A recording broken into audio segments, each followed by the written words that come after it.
You stepped in the spot.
Yeah, that's right, motherfuckers. Welcome in this. We got Zio, Duke, and Leon all the way from the UK.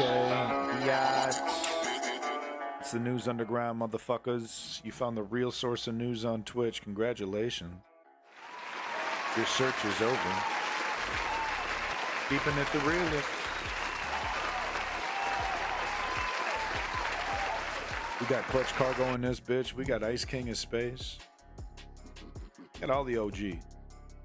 Folks, we're going to jump right into it. Thought I would, I was just going to do exclusively Ukraine, but I do have a couple pieces of bridge updates I wanted to show you,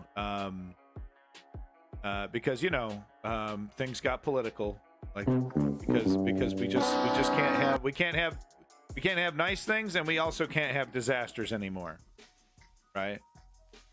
We literally can't have anything. Laura Bentley, welcome from Kick, using their real name. Usually that's a bad sign, but how are you, Laura, over there at Kick? All right, let's get to it right off the bat. Little bridge update. I know I said exclusively Ukraine, but I lied to you because I'm a liar. It's Laura. I am good. Really? Are you good?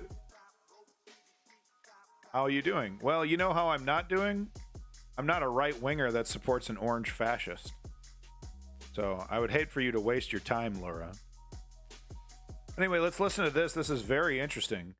Police dispatch audio from the Baltimore bridge collapse. So this is, welcome back, Ribbons. I mean, knowing what happens, this makes this audio very, very intense. So this is just a minute and a half of police audio while the incident was happening. Now, apparently there are, this is not in real time. There were various long gaps of no communication that has been cut out. So this is about that whole 5-minute span where the engine cuts off and the Mayday's been sent out, that whole business. But all the dead air has been cut out. Which sometimes if you have a police scanner, or actually on your phone, you can get a police scanner app, and it's fascinating to listen to, but there'll be long, 20-minute gaps of nothing. and you'll kind of forget that it's on, and you'll be doing something else, and then boom, right, really loud. Yeah, 417, 417. We got to race. We got to race over there at Central Hill. We need 2 officers over there immediately. That kind of shit. But no, all that dead air has been cut out. So just a heads up. All right, now listen to this. This is really great. Well, I'm sorry. It's not really great. It's really fascinating that we have access to this kind of information, and also it helps buttress this idea that there really wasn't enough time. The cops talk about the emergency crew, but it really doesn't seem like they had enough time to get a car down there to warn them and then back. It looks like they only had just a few minutes, just enough time to block traffic, and then they're like, okay, what about this crew? Okay, someone else is coming by to go get the crew, and it was already too late. Guys on the south side, one of you guys on the north side, hold all traffic on the Key Bridge. There's a ship approaching, has just lost their steering. So until you get that under control, we gotta stop all traffic. Yeah, we're all on the route to the south side. Dispatch start. I'm holding traffic now. I was dragging, but we stopped prior to the bridge, so I'll have all outer loop traffic stopped. 10-4, is there a crew working on the bridge right now? 291, but Good. let me stop traffic on this site right now. Welcome back, Reed Strader. Yeah, if we can stop traffic, just make sure no one's on the bridge right now. I'm not sure where. If there's a crew up there, we might want to notify whoever the foreman is, see if we can get them off the bridge temporarily. Yeah, I mean, so there was just, there was the normal urgency, but they really, really did not have any idea of the total disaster that they were about to witness. Because, I mean, like, there's just no panic in their voice. 10-4, once the other unit gets here, I'll ride up on the bridge. See, he's waiting for the other guy to continue blocking traffic, then he was going to go warn the crew. Sorry, I was talking over him. But yeah, see, he was just waiting for backup so he could go down there. Because had the cop taken off, traffic would have flowed. He was the only one blocking traffic. Really, I mean, the perfect disaster scenario. Like, this will probably be taught in emergency, training schools. 10-4, once the other unit gets here, I'll ride up on the bridge. I have all interloop traffic stopped at this time. Once you get here, I'll go grab the workers on the Key Bridge and then stop the outer loop. C-13 dispatch, the whole bridge just fell down. Start whoever, everybody. The whole bridge just collapsed. Simple dispatch is direct. That's correct. That's correct. This time. That's correct. Do we know if all traffic was stopped?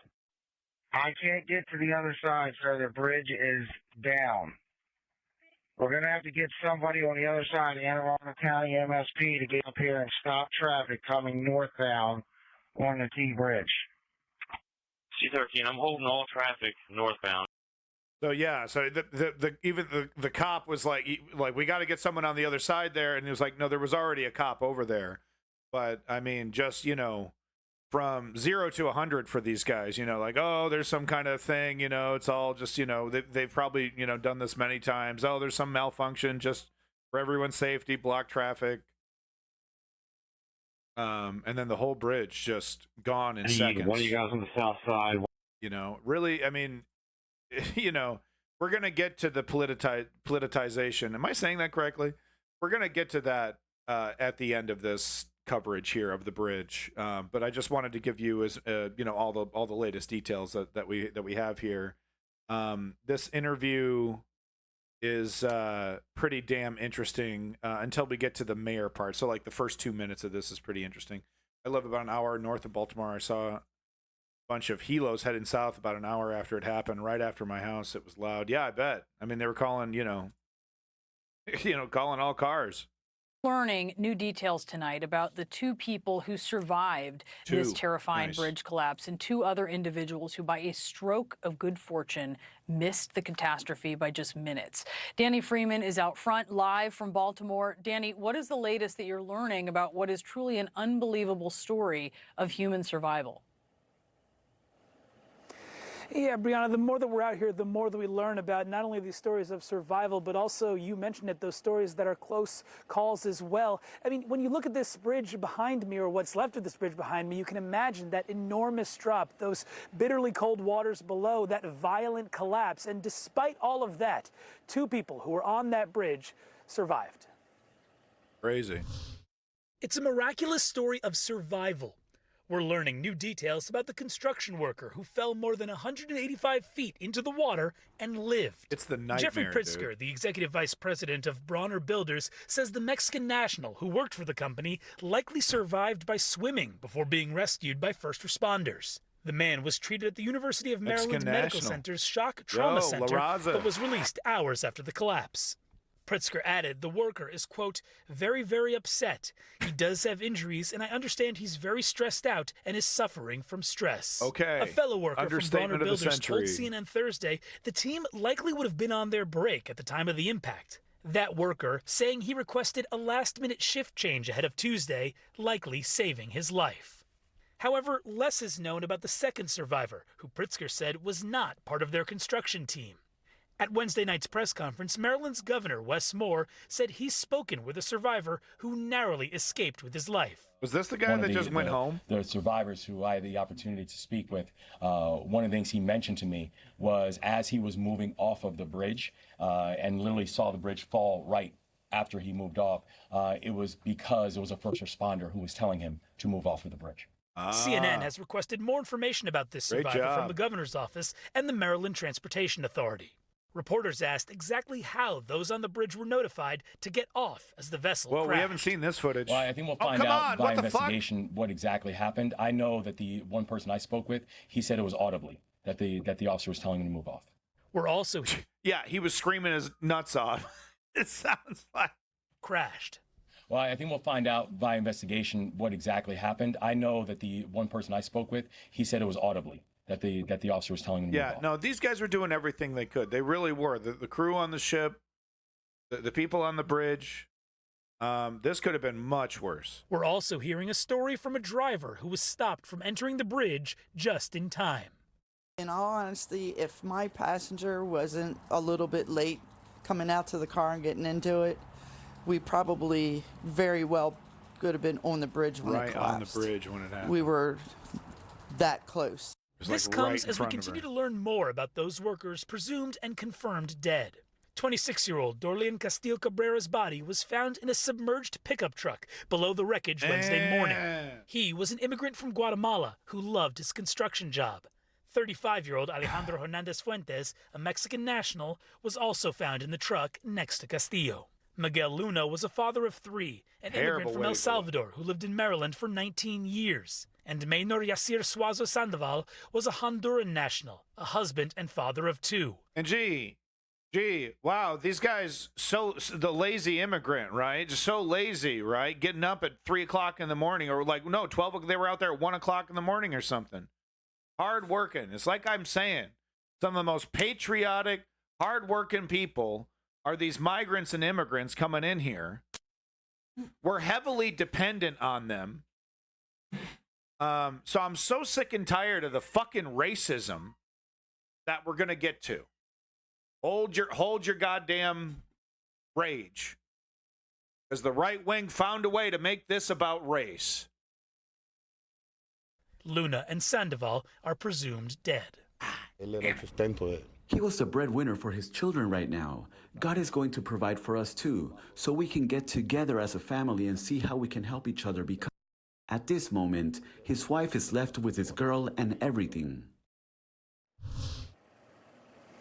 Now, one other thing, Brianna, that I'll note that we're learning this evening from Mexican officials is that worker that we mentioned at the top of the piece who survived the collapse and was rescued, he's actually related to 2 other victims. So that means that 3 of the 8 people who were on that bridge when it collapsed earlier this week were all family members. Tragic. 2 died. Absolutely tragic. Just Brianna? Terrible.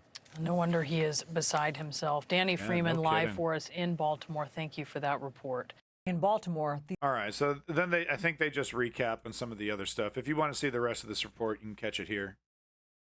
For some reason, the AP has a live stream multiple cameras of the bridge? What do they expect? Is the bridge going to fall again? What are we were watching? What the cranes are coming in to start to remove the debris? I read that headline. Why is this here, AP? You know what they should do? They should put a live stream on the front lawn of San Francisco's Capitol building.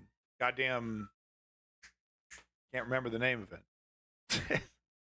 You know what I'm saying? Put a live camera on the Tenderloin in San Francisco. City Hall. Sorry, wasn't coming to me. City Hall. San Francisco has this beautiful front lawn on right in front of its City Hall. Every single day, there's dozens of cracked out drug addicts getting high, doing all kinds of disgusting things. Go ahead, put your live stream there, AP. Shame a politician. What are we doing? What are we waiting for? The goddamn Blues Brothers to come driving off the fucking end of this? Getting chased by some Nazis? What is the point of this? Live stream build? They're gonna live stream the entire rebuilding of the bridge? I doubt it. Is it gonna catch on fire? Like, what are they waiting for? Power Girl's gonna come in with a big old boob window and fucking scoop up the bridge? And if not patriotic, they toll after turning necessary. And a lot of people are watching this. The goddamn thing that can't even stream it. 132 people. They probably just have really shitty internet. Cameraman's bored as shit out there. He's like, what am I doing out here? I don't know. There's a boat. There's a tugboat over here. It is kind of fascinating. All right, I take it back. It's kind of cool. All right, I see the point now. They got a camera guy out there kind of taking, images of the cleanup. It is pretty cool. All right, fuck me. All right, so the last bit. Yeah, no, Chem Goblin, I take back everything I said. I'd love to be the cameraman. There you go. I take it all back. Immediately. That entire rant. Okay, so here we go, guys. You ready? So this terrible disaster that was, absolutely a freak of, nature. I mean, obviously, the bridge, hopefully the new bridge will be built, to better withstand something like this in the future. And I'm seeing lots of news, local news, they kind of been running this story about their local bridges, how vulnerable their bridges are to the same kind of disaster. Spoiler alert, a lot of them are. A lot of bridges are not meant to withstand that kind of weight. 5 miles an hour, 2 miles an hour, 1 mile an hour. You got tens of thousands of pounds coming in. You're gonna knock that support out. And the way that these bridges are made, sure, yeah, maybe a bridge snaps a cable or something, or the road gets cracked or something. That's one thing. We're talking about the Jenga tower. You've taken out all the blocks but one, right? We're talking about totally critical to the structure. So total freak accident. But of course, the right wing have turned this into about race. They're saying it's DEI, diversity, inclusion, and equity. Treating black people like human beings, treating, black and brown people like human beings is obviously the reason why this happened. No, I'm not kidding. They're turning this into a race thing. And, quite honestly, the absurdity of this, sometimes I like to push back against, welcome back Strategy, welcome back Borderline, Feline. Sometimes I like to push back against, the left when it likes to connect certain right-wing actions directly to racism. Sometimes it's kind of a leap. Sometimes it's like, well, you kind of have to explain what you're talking about.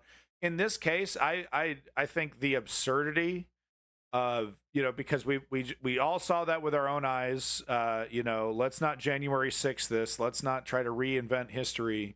It was a freak accident.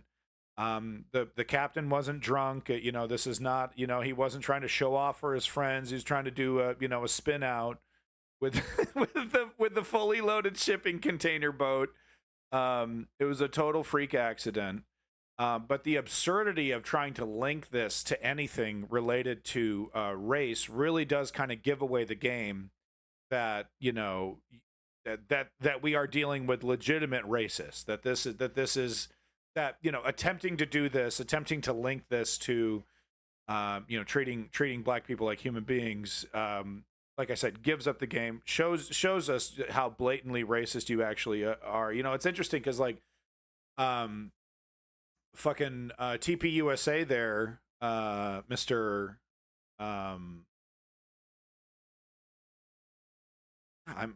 I'm just like I'm really off my game today. But the head of TP USA, his name will come to me. He's stained in my brain. But the head of TP USA, you know, did that whole thing about, you know, how MLK was the real racist, and you know, let's recontextualize MLK. He kind of got away with that kind of stuff.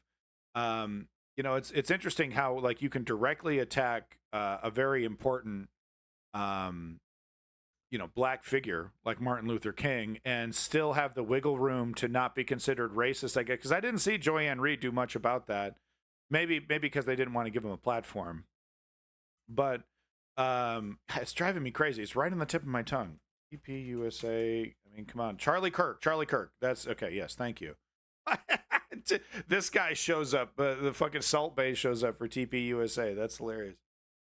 Maybe Joyanne Reed and other people of color who are on mainstream media just didn't want to give Charlie Kirk a bigger audience for his, you know, blatantly racist attempt to recontextualize MLK.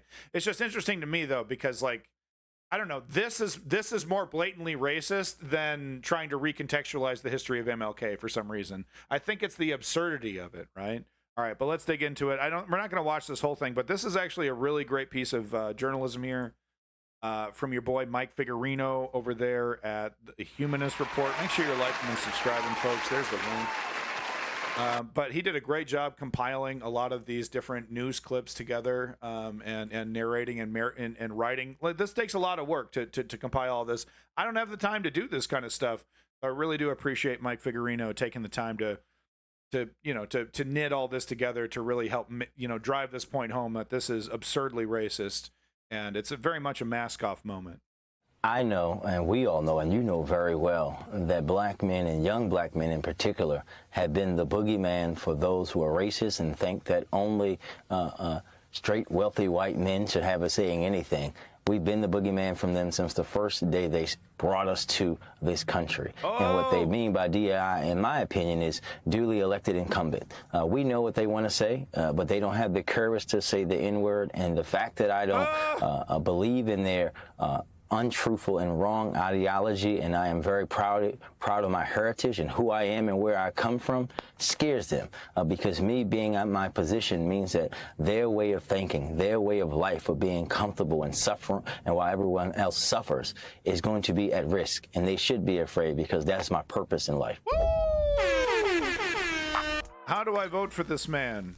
Even though you just heard from Baltimore Mayor Brandon Scott, who responded to tweets about him like this, where he was called a, quote, DEI mayor, and also DEI was blamed for the collapse of the Francis Scott Key Bridge, so I guess that means that he's to blame as well. DEI did this. I mean, they say it with such certainty, and and honestly, I see this from some of the conservative-leaning people in my Discord as well. They glom onto a narrative and are just 100% certain without any real proof. Because it like, oh man, we got him. That fits the narrative really, really well. They think that. Hold on. You just heard from Baltimore. Yeah, so I just wanted to see the notations on some of these. Brandon Scott was elected so he's saying, oh, it's a DEI mayor. This person was elected because people feel sorry for black people, I guess. Brandon Scott was elected as mayor of Baltimore in 2020 with 70% of the vote. He did not come into office through any DEI practices, appointments, etc. Just total lie. You're basically saying, I'm uncomfortable with black people being in charge. DEI mayor means that he's to blame as well, since he is a, quote, DEI mayor. Now, there were also blatantly racist. Wow, man. Wow. I don't even want to keep that on screen for very long. Holy Memes about shit. him like this shared online by conservative. Elijah Schiffer, he's one of the he does his own little right-wing fash podcast that are just he's the one that laughs and thinks it's really funny that he promotes he's unashamed to promote turning the country into a Christian theology. God damn it. Genuinely despicable. Now, much like CRT and woke, DEI is the latest buzzword on the right, and by invoking DEI, right-wingers think that they're being clever by cloaking My brain doesn't work good today. My brain is not working well today. I'm having all kinds of problems thinking.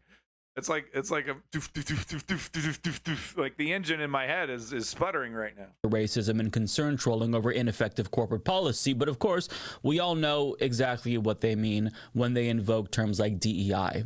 When Brandon Scott was called a DEI mayor, No, in some cases I'd push back against that. Like, I don't know, there's a little wiggle room there. It's no. I fully agree with this. The ship weighed over 100. Am I reading this correctly? 100,000 tons. No, that's a synonym for another word that they want to use.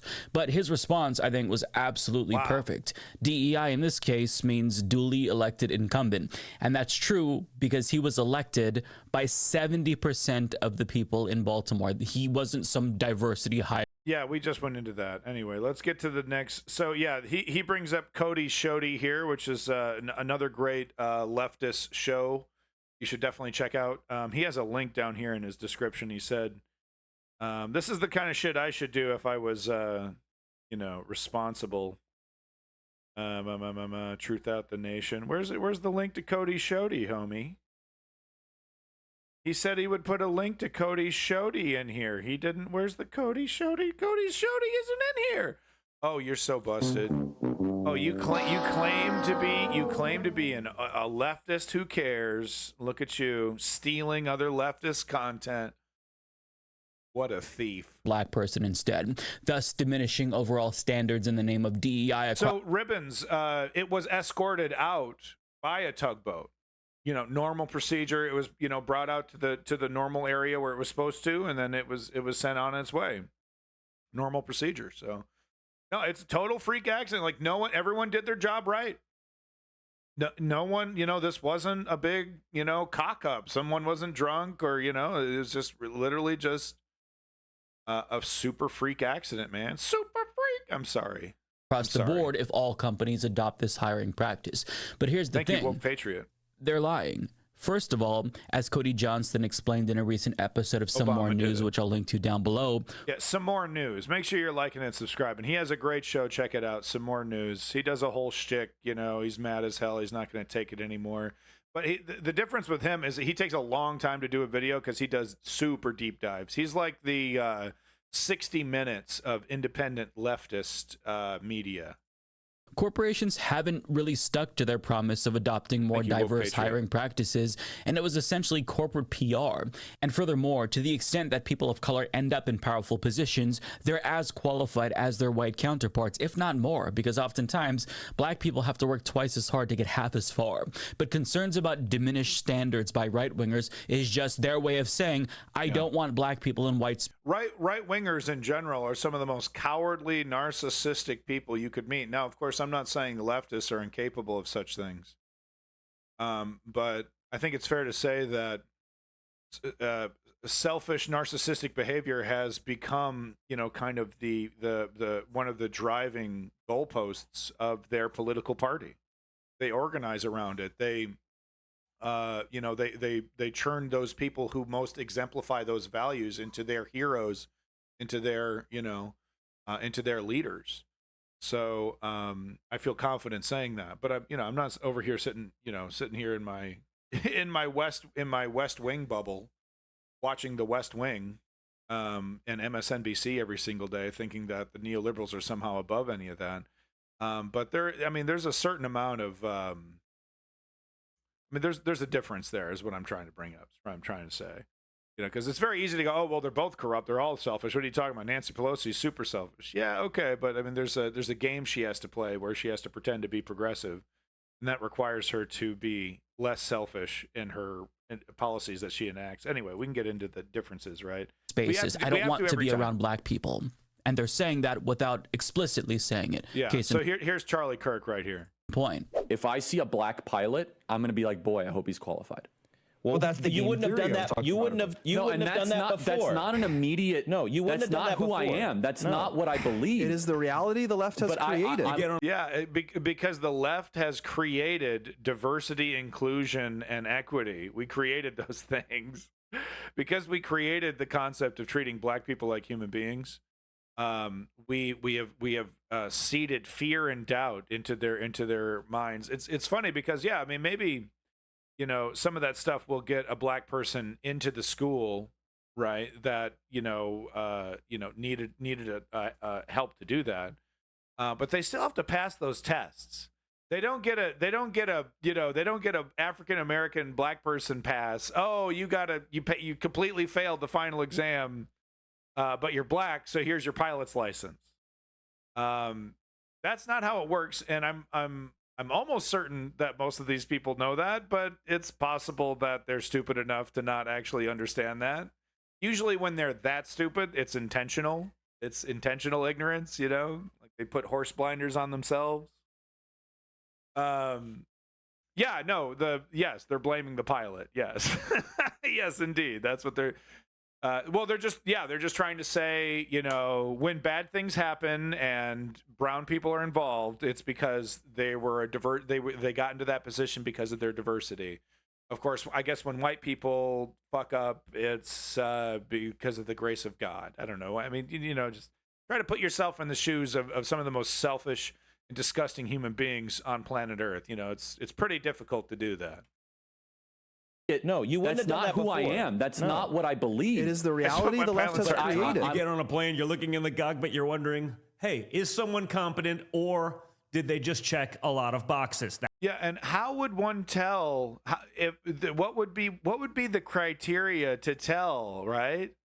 Would it be, I don't know, the suit that they're wearing, their haircut?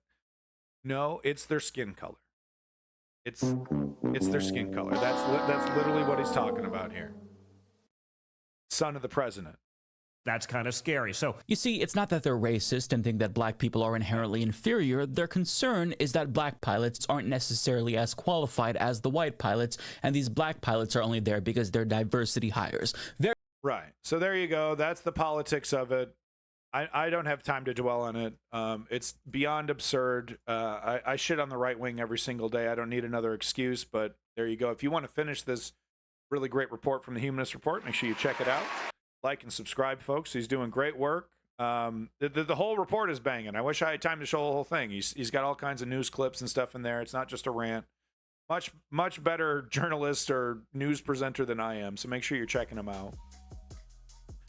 There you go. All right, as promised, Ukraine time. We got to talk about Ukraine.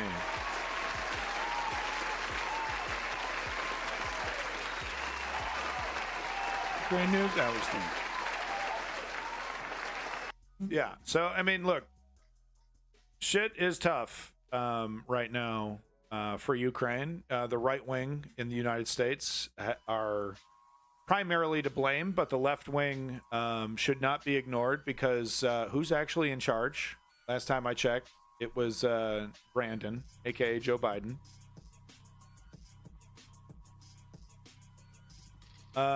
Great link from your boy Chem Goblin here.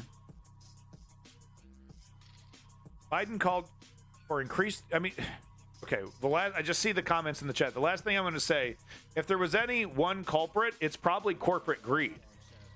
It's probably corporate greed that didn't maintain that ship, that didn't make sure that engine was, delayed the safety checks one more year, right? Oh, well, that's really expensive. We have to replace the crankshaft on a diesel engine of a fucking tanker. That's going to cost us $500,000. Let's go ahead and delay the maintenance on this boat. If there was ever speculation to be made, it would be that. I mean, but no, we can't talk about that. No, because black people exist. So fuck. What are we going to do about that problem? Fucking idiots. And by the way, they're 50-50. Trump is 50-50 with Biden right now in the polls. Anyway, back to Ukraine here. Thank you again, Chem Goblin, and everyone else for your contributions to the Discord, for all your wonderful links. As you can see, I got a few of them here queued up. But yeah, I mean, this is nice. This is the kind of shit that neoliberals like to say when they do their State of the Union speeches or when they do their big speeches. And then 6 months later, it's, what? Well, oh no, that's coming right out of the middle class. So I'm not going to read this article because I'm not going to waste my time with a neoliberal promise made during the State of the Union. But I'm 1% filled with hope that this is going to lead to something. It's nice rhetoric. Really nice rhetoric, Biden. Let's see some follow through. Moving on to the next article. Another one, I think, from Chem Goblin. No, this one's from Davey. Big props to Davey, who's not here at the moment, but thank you again, Davey, for your links. Davey, never afraid to show us Russians getting completely fucking shredded.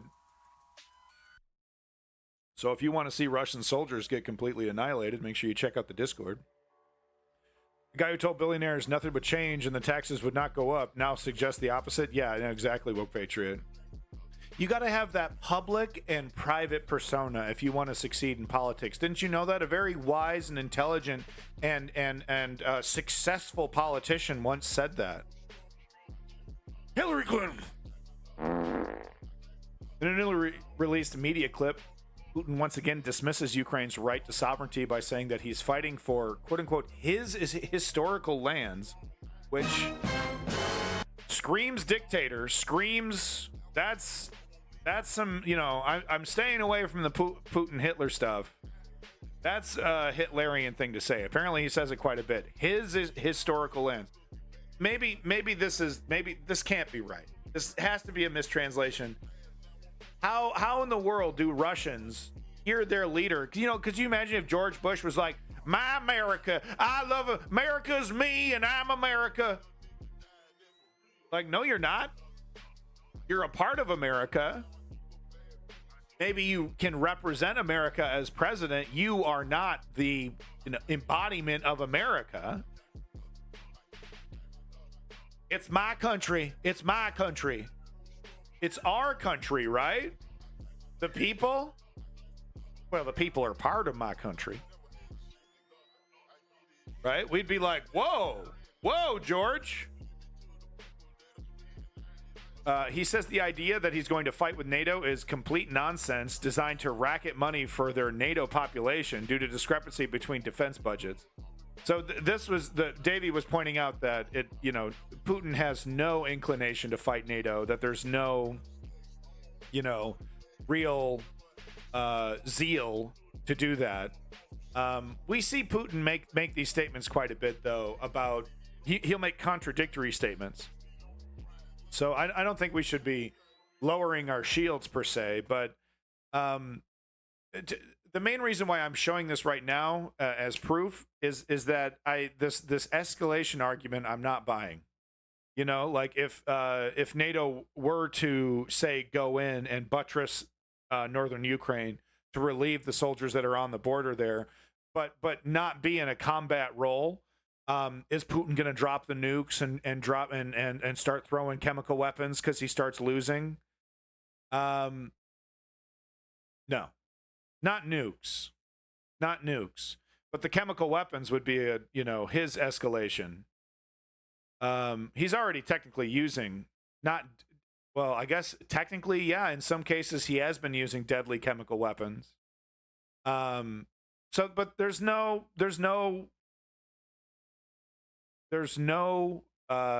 ball sack to actually engage with NATO.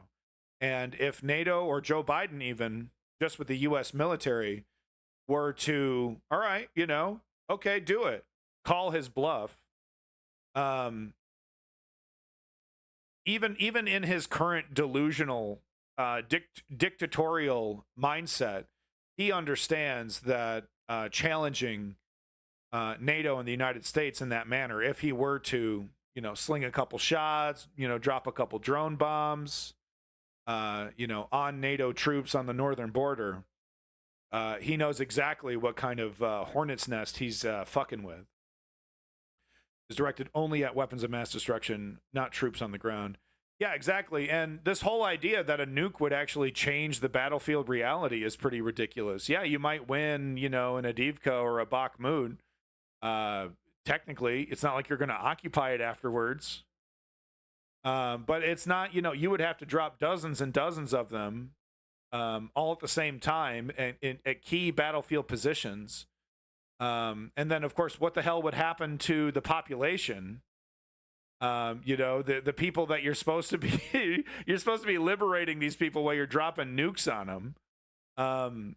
So yeah, it's counterproductive. So I'm not buying this this be afraid. We see these sycophants in the chat sometimes. Oh, you should be very afraid. World War III, they put in the chat.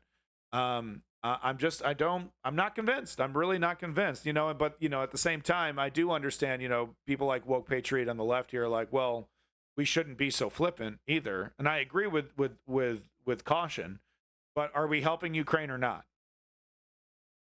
Are we giving Ukraine all the tools we possibly can, or aren't we? And I would like to ask those people as well, not you, Woke Patriot specifically, but just the leftists in general who would like to capitulate. And I'm not saying that's you, Woke Patriot. I know. I shouldn't have brought you up at all. I'm sorry, because you're more nuanced.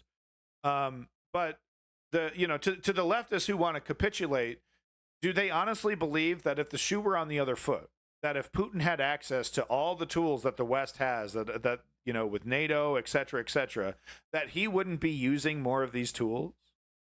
That if he had the ability to sanction and cut off countries that were disobeying him, and I mean, just go down the list of all the shit that the West is kind of letting Russia get away with. If the shoe were on the other foot, would Putin and the Russian military be tying both hands behind their back, sweating until the late night, worrying about escalation? Do we honestly feel like he'd, what I'm saying, hobbling himself and really, pacing back and forth, worrying about escalation, knowing that he's got a bunch of tools that are not chemical weapons, that are not nuclear weapons? Yeah, digital.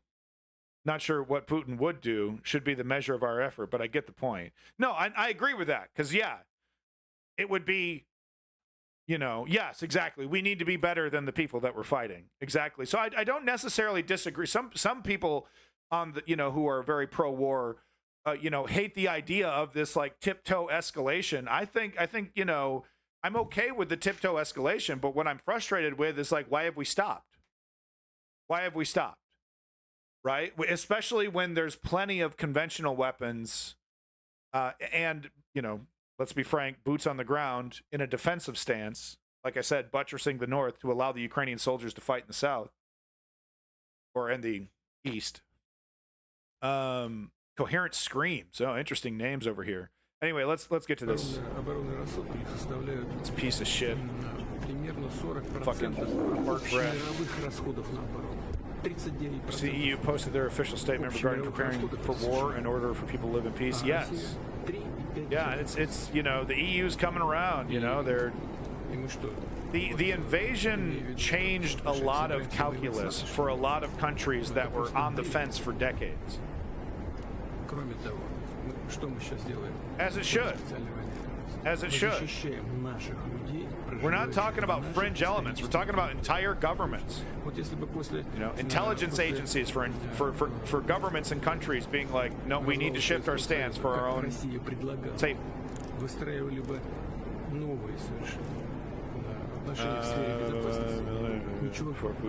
Mashed potato. I agree about 70% with you. Oh, great. What's this idiot saying?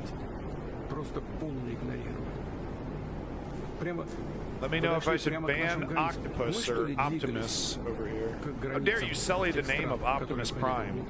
great leader of the Transformers. Or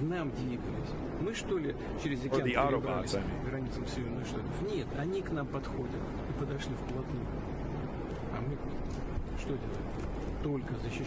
Yeah, also the health worries. Are we still worried about his health? I don't know. He actually looks less puffy. I don't know what the doctor's doing to him, but he looks healthier. The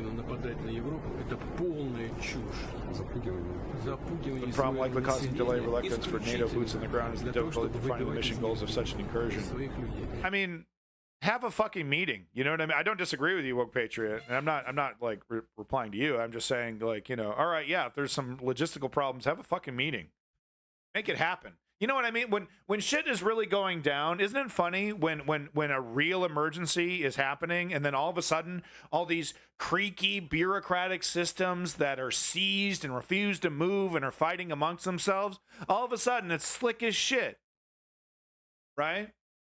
All of a sudden, oh, these institutions can actually act and they know how to, and they, you know, and they're actually not afraid. And that it's just been a bunch of bullshit for the last, you know, however many years.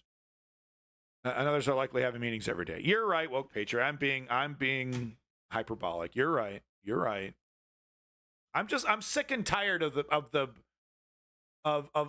having these brave professionals not being given the tools they need to complete this job.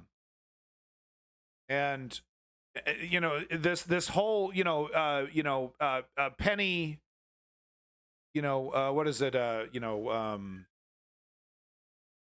Damn it. Pinching pennies. What was it? Penny.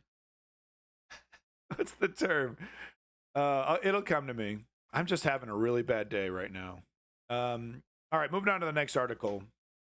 Exclusive. Russia increases gasoline imports from Belarus as domestic suppliers shrink. So this is just a follow-up to the reporting that I did a couple days ago, how India is, the sanctions that, that India is having to deal with, finally getting them to stop buying Russian oil, at least as much. So those are finally kicking in. So we're finally starting to see Russia's oil economy take a bigger hit.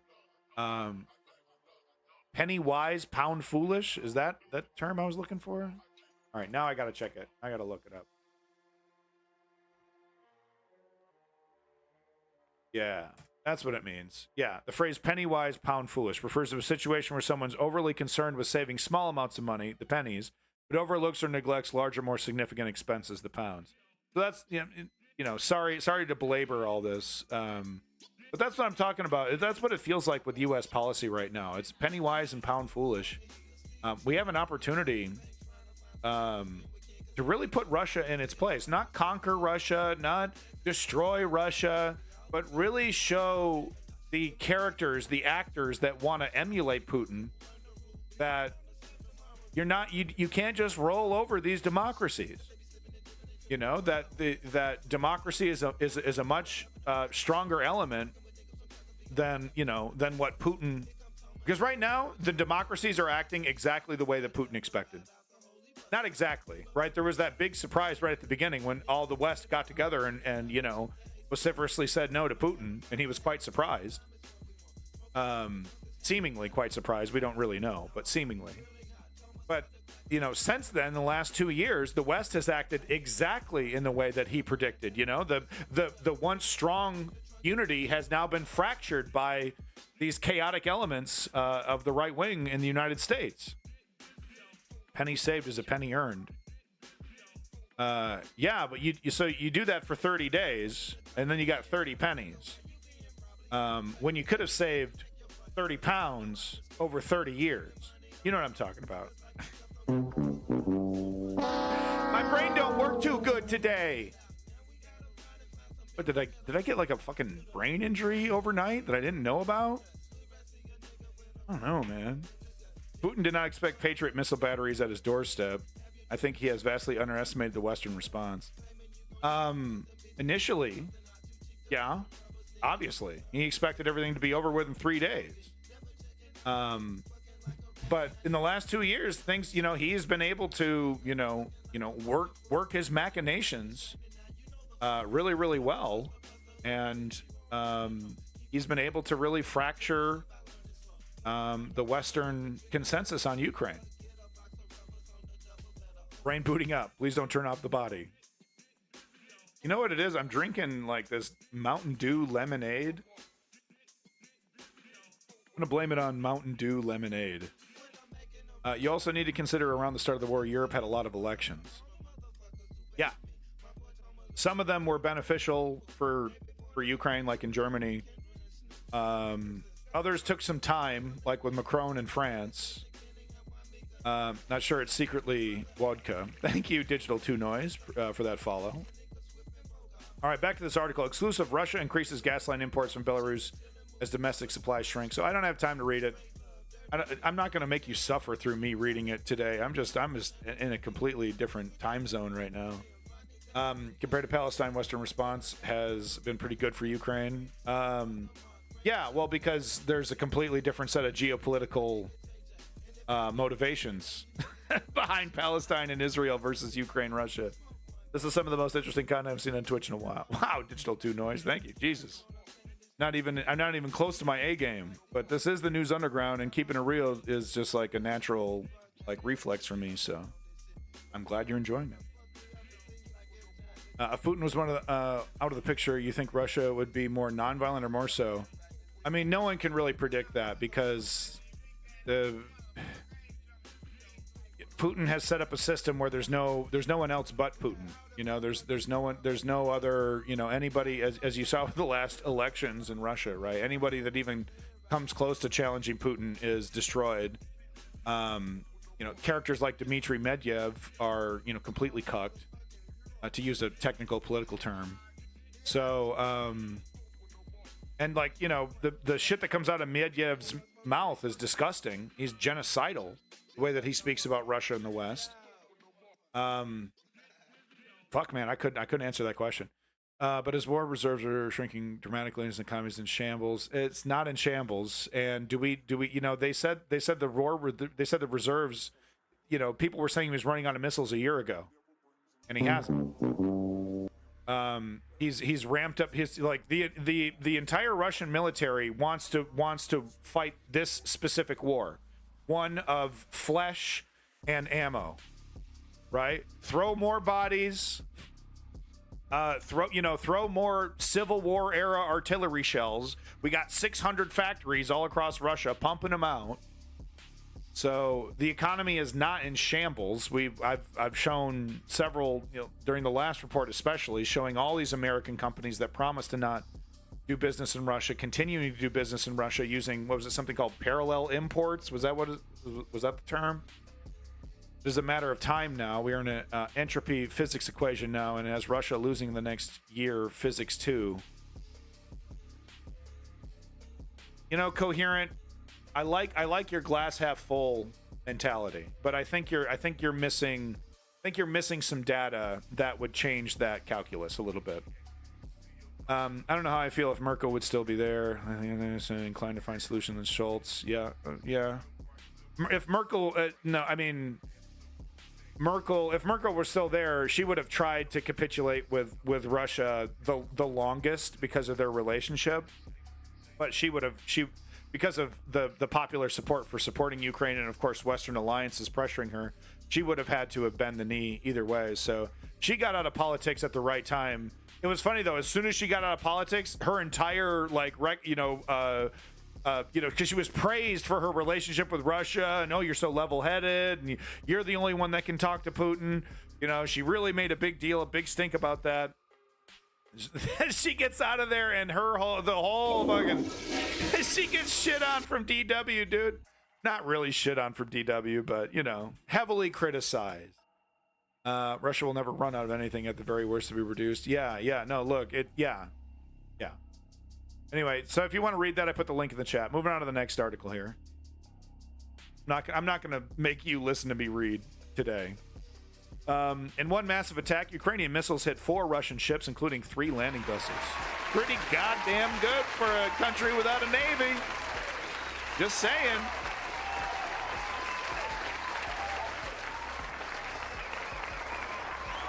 Yeah, Coherent, I don't know where you're getting your data. 5 to 100 missiles a month? That don't sound right. That don't sound right. So, there was, this whole like speculation that, they're pulling chips out of washing machines and things like that. I think some of that was true. But whatever shortages on technology that they had at the beginning of the war, they've found other channels through India and China, etc., to find the computer chips that they need for their missiles. 50 to 100 missiles a month. Yeah, I'm going to need to see a source on that one, big guy. I agree to disagree on this economy. We'll watch over the next 6 months. I hope to see that. We might be seeing right now the seeds of that economic collapse in the next 6 to 12 months. We might be seeing the beginning of that. Maybe. I think you're missing some. Find out over the summer, maybe. Yeah. Great discussion. I agree, sir. Adjusts monocle.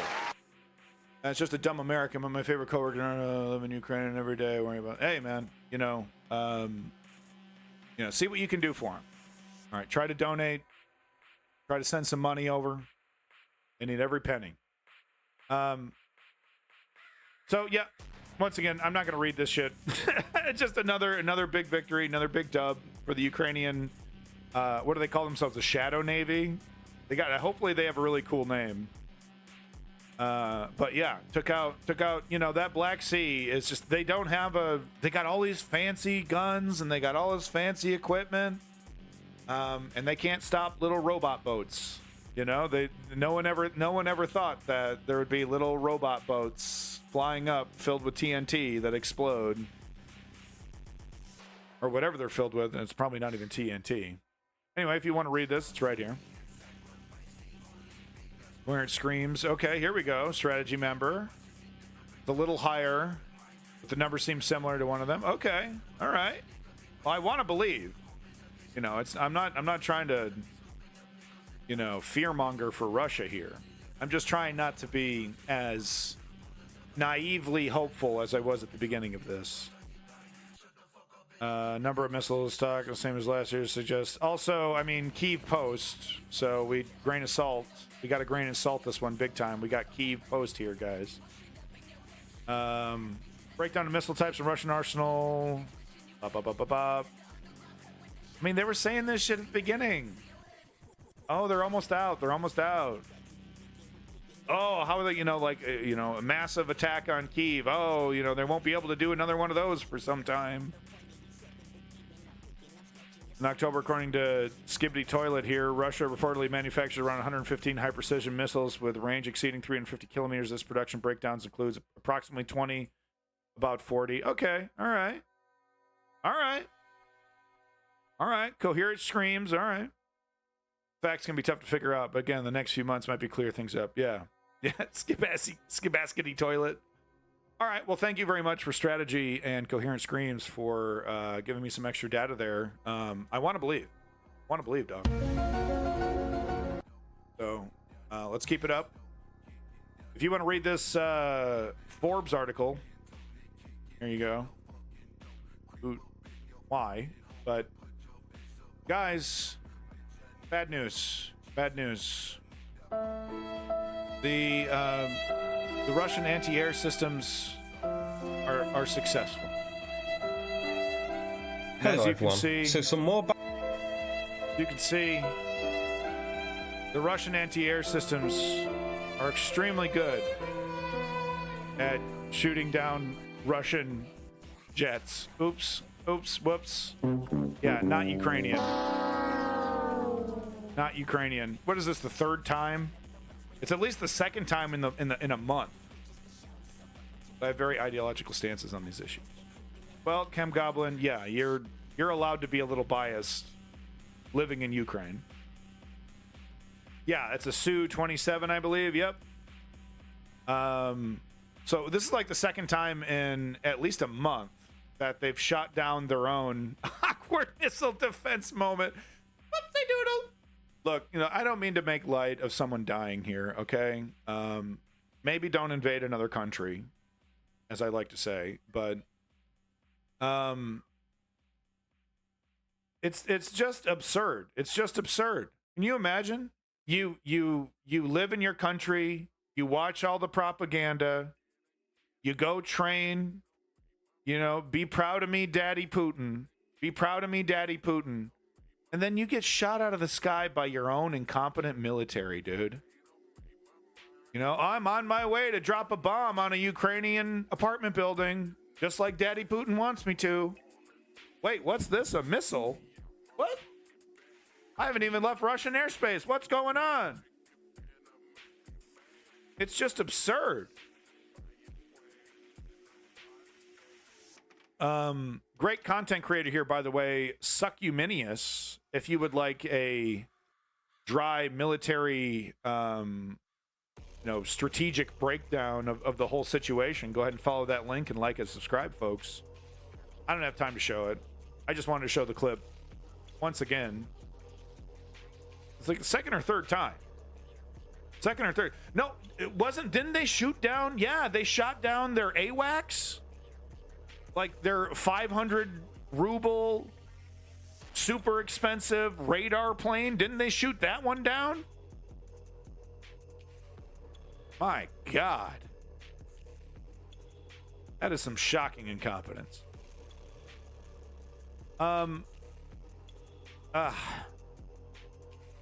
going to save this one for the next Ukraine stream. It's kind of a long one, but I do think it's important because, we often talk about the apathy of the average Russian citizen that's kind of, acquiescing in a way to this. I like to point out, though, that phenomenon is not exclusive to Russia, that, we see that exact same phenomenon over here in the States.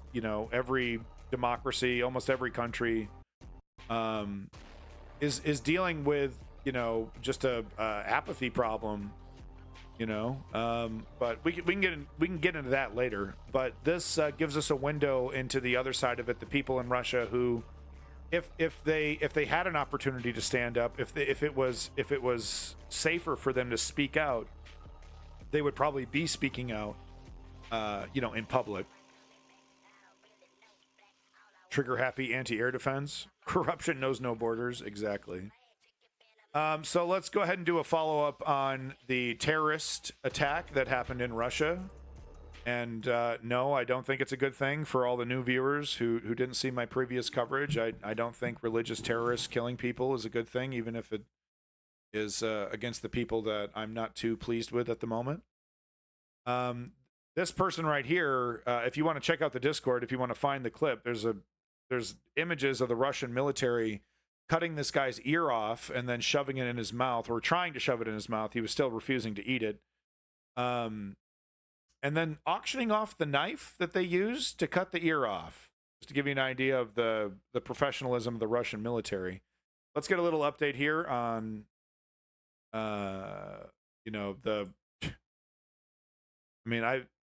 look, if you don't, some people understand the history of Russian gulags and torture, and kind of understand the horror. I won't belabor the details, but these men are in. Look, I don't know, man. If you saw the footage of what these men did,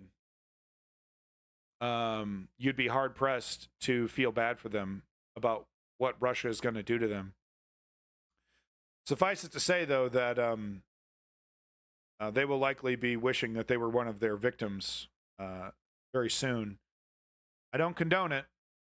I don't think it's a good thing. I don't think people should be tortured, even my enemies, even the people that I don't like. But I just, the horror of what these four men are going to be put through, I couldn't even fathom.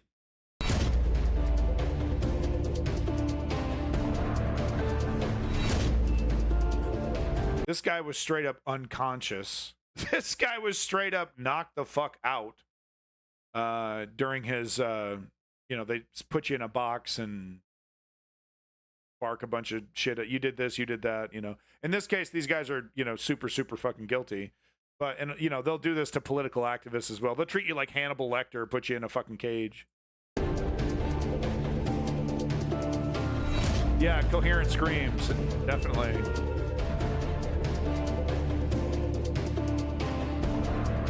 Yeah, mashed potato. Yeah, I'm utterly shocked these guys were caught alive. I'm like, and also the footage, the first person. There's something suspicious about this that we don't know all the information right now, because how did that first person clip get out so quickly? Like, even before these guys were arrested, that little snippet of that first person of them slashing that guy's throat and opening fire on cowering civilians, that got out. I'm shocked these guys were caught alive. Because that's really suspicious, because if you're caught alive, then someone's telling you that you're going to get away with this. That these guys might have been lied to in terms of, oh, you can get away. Oh, yeah, we're going to let you through. And yeah, you're an operative. And, this is some secret intelligence thing. Because usually ride or die guys like this that commit, are offing themselves. They got, all right, pistol, final clip, or magazine. Sorry, don't shoot me. You know what I mean? It's so weird that they thought that they were going to get away, that they were going to be able to cross the Belarusian border.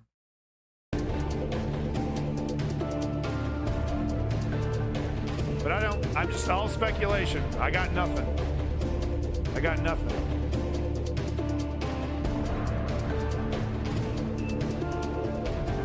I mean, coherent screams, I guess. I mean, that footage, someone did it. Okay, someone slashed those throats. But yeah, they were all masked up and their voices were all fucked up. Yeah. I don't think I've seen any footage of them actually saying Allah Akbar while doing it, but they were speaking fluent Arabic, I believe, or some, fluent language. I think it was Arabic. 137 people death for 4 contractors. Okay, but I mean, it is true that first person footage that was released, their faces were covered and the voices were scrambled. It was really creepy. Which, why would you do that? If you're a terrorist, you want to shock the world. I would get maybe the face coverings right. I don't know. I don't understand why you would do that, even because I've definitely seen terrorists who are just like, yeah, Allah Akbar, I'm here to kill. I don't need a face covering. I'm doing this for God. I'm gonna die at the end of this. I'm not hiding for anything. So there's definitely some suspicious elements here, but we got nothing to tie it all together, guys. We just have, it's a new world order. Look, you got to buy my supplement. Okay, look, it's very clearly this was Joe Biden who implemented this, who was in charge of ISIS. He invented ISIS in the 60s. Look, I have proof. If you go to Infowars.com, I have a 19-year-old intern who put together an article that can actually prove this 100% what I'm talking about. If you don't buy my supplements, I'm going to go out of business because people sued me for Sandy Hook, for lying about Sandy Hook, and now I'm on the hook for like $1 billion. So I need you to buy as many supplements about a new world order.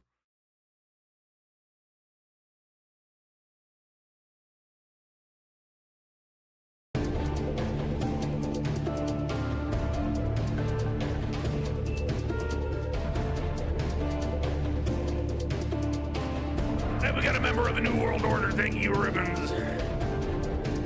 Used to be better. Used to be able to do it better. Alex Jones. I can't do it. Gotta get the cookie monster. Yeah, dude. You really should have offed yourself, dude. I mean, honestly, you're mega super fucked, man.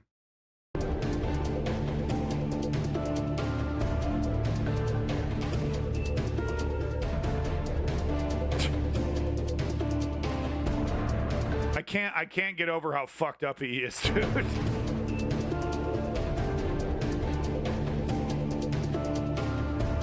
He should have Robloxed himself, Chem Goblin. So, I mean, there you go. Terrorist update. Fuck these people. I'm not, I'm no fan of religious extremist terrorists.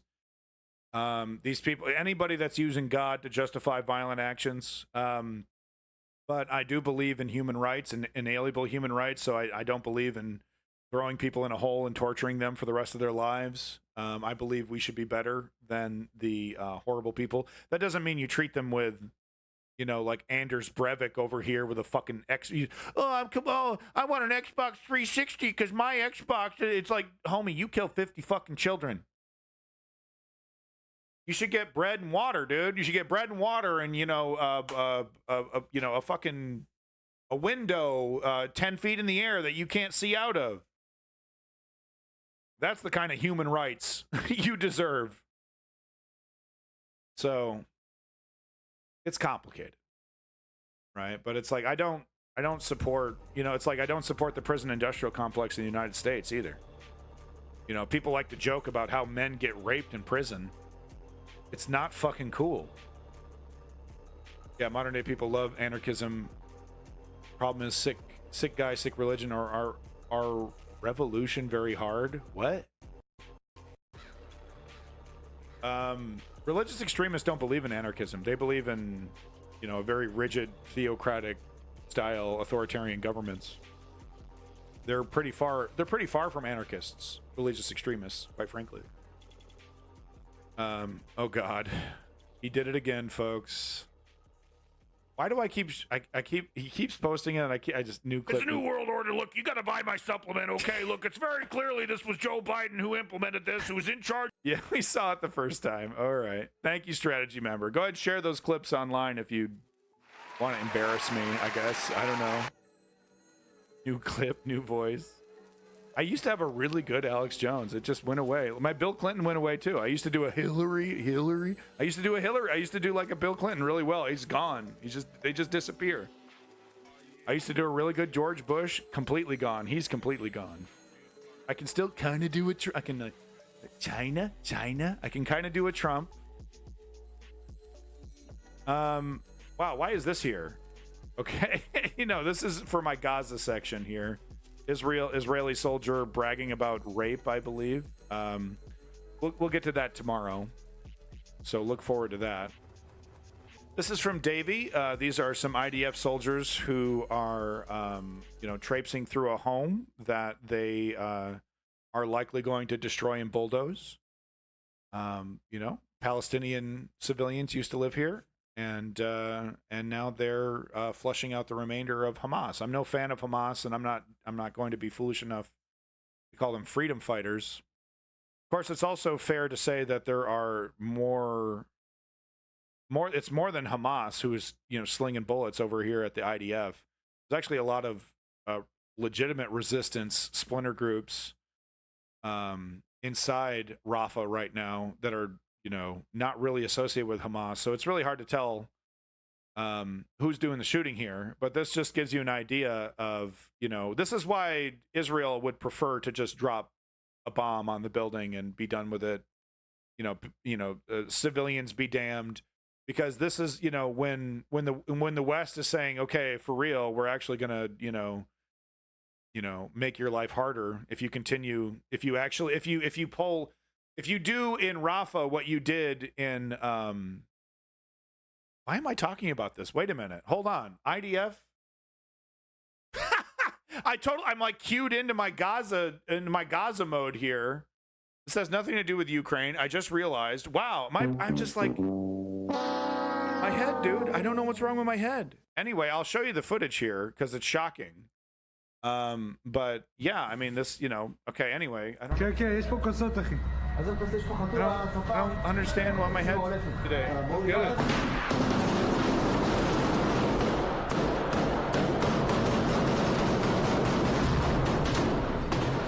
Well, there you go. Streamer prank confirmed. Yeah, no, I'm news like burned out or something. I don't know. I had to take a break yesterday. I wasn't feeling that great, so maybe I should have taken another break. But it's like I can't go 2 whole days without streaming, and then I'll lose my entire audience. Isn't that how it works? Okay, yeah. So I'm skipping that. Okay. In the last hour, turning the brain off and on again. Is that with like alcohol? I don't drink much. Yeah, and here's another one about Gaza. What is I must have been Yeah, okay, back to Ukraine. Oh, real professional. Guys, this is called Professional Stream. We do professional news around here, okay? I don't want to hear no shit talking, okay? Russia is preparing 100,000 soldiers for a possible summer offensive, Ukraine says. So we've been hearing a lot about this, that Russia is preparing another mobilization that isn't a mobilization for the war that isn't a war. But no, it's now a war now.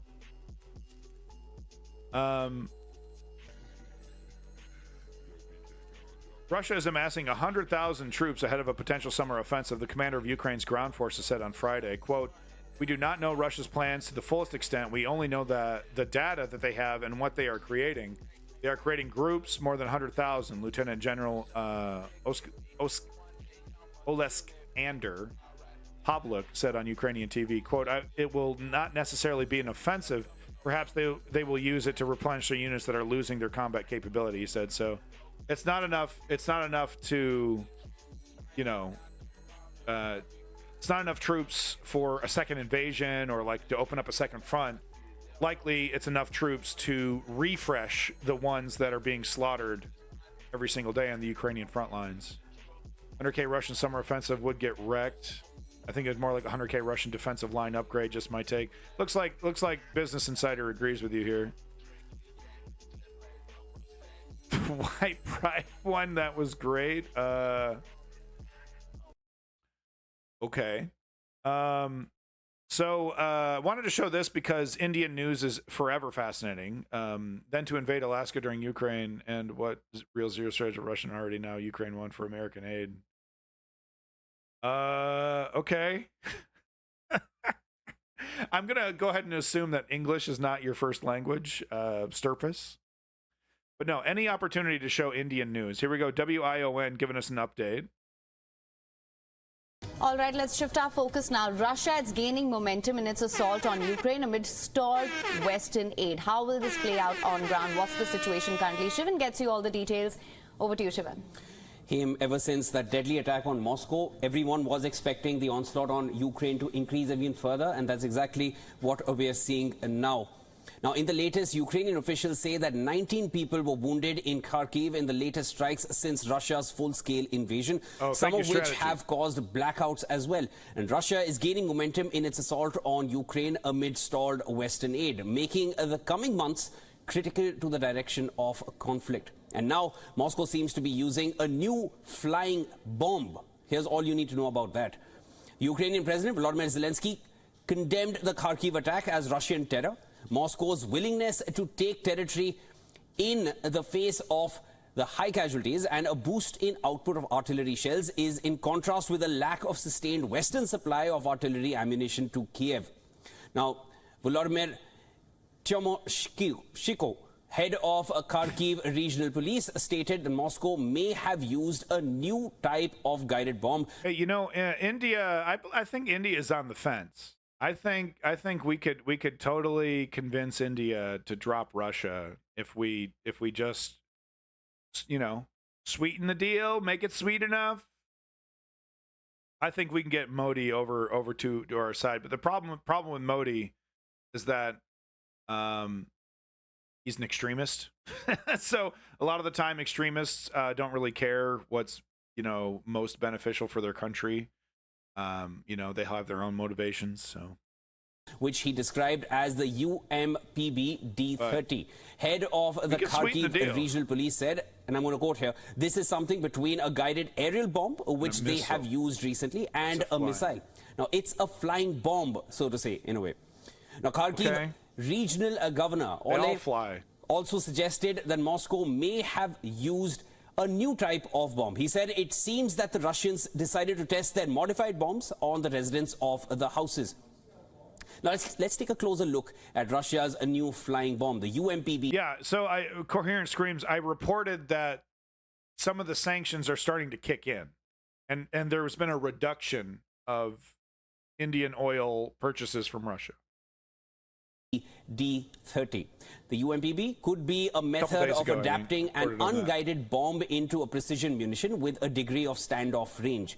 As per the war zone, the UMPB appears to be a Russian effort to field a lower cost standoff precision strike weapon. Now, such a weapon could provide the ability to strike targets surgically behind the front lines without having to use far more expensive and long-reaching weapons. So a drone Tactical standoff missiles in this class have seemingly been in relatively short supply as Moscow's full-scale invasion of Ukraine drags on into the third year. One-way attack drones like the Shahed 136 are also better used for longer-range coordinated strikes and are more vulnerable to air defenses. It's also possible that I think I heard somewhere as well that these strikes would be less successful had the anti-air systems that we gave Ukraine if they were properly equipped. Apparently, some of these systems are out of ammo or extremely low on ammo. the UMPV could be used in the decoy role, equipped with a radar reflector and possibly an expendable electronic warfare payload. This will help guide bombs and other munitions make it to their targets, as well as stimulate air defense so they can be targeted.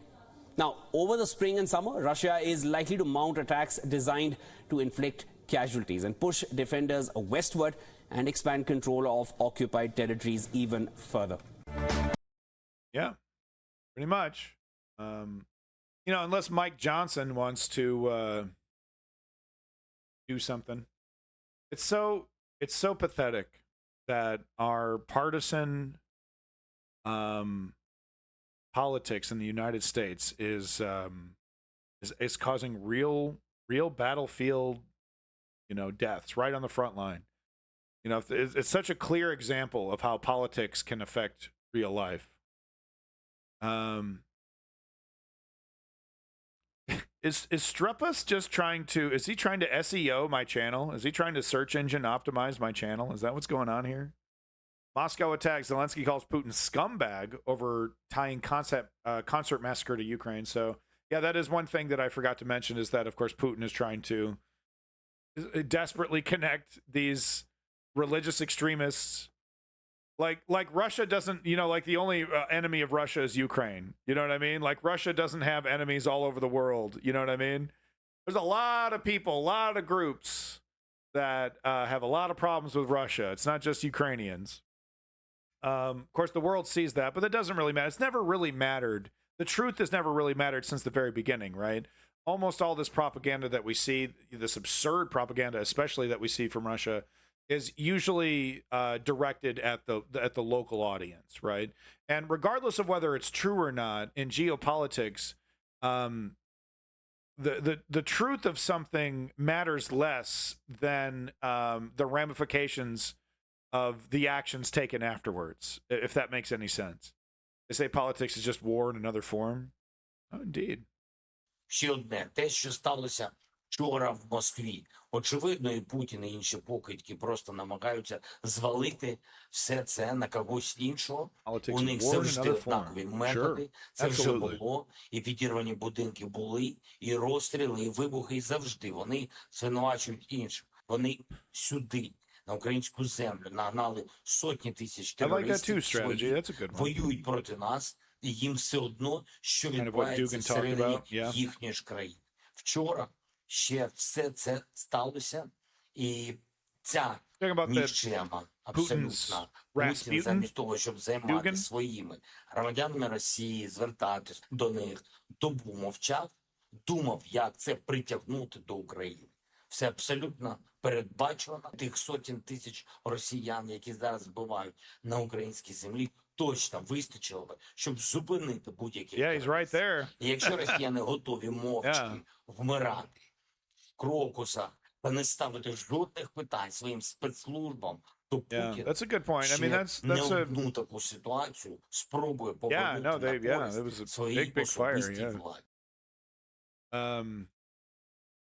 China-Taiwan Economic Agreement, Indonesian Coffee World Shrink Civilization to woke patriots schizo posting like the other guy.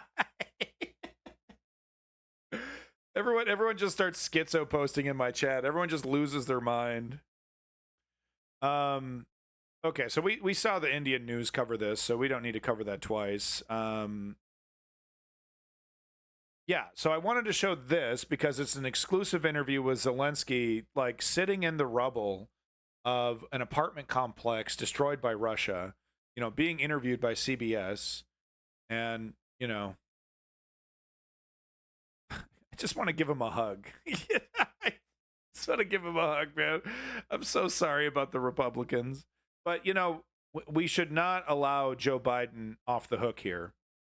While Ukrainians have been dying on the front lines because they don't have enough equipment, the Israeli army has been able to select from a special catalog that allows them to, you know, get whatever the hell they want. You know, while Joe Biden is wagging his fingers, he's literally sending $4 billion of additional aid. I mean, Israel is like embarrassing the United States. It was Anthony? No, it was Kirby. It was John Kirby who was over there, literally trying to tell, you know, trying to make a deal with the IDF and Bibi Netanyahu about not invading Rafah. And he literally, like, while he's there after the meeting, walks up to like a microphone an hour later, and it's like, "Oh, we're totally invading. We're totally invading." Okay, we're talking about Gaza again. We're gonna get to Gaza tomorrow. Okay, that one made sense. That one wasn't just a total non sequitur.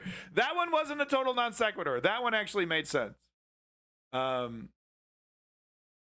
Anyway, let's get to it here. Interview with Zelensky on CBS.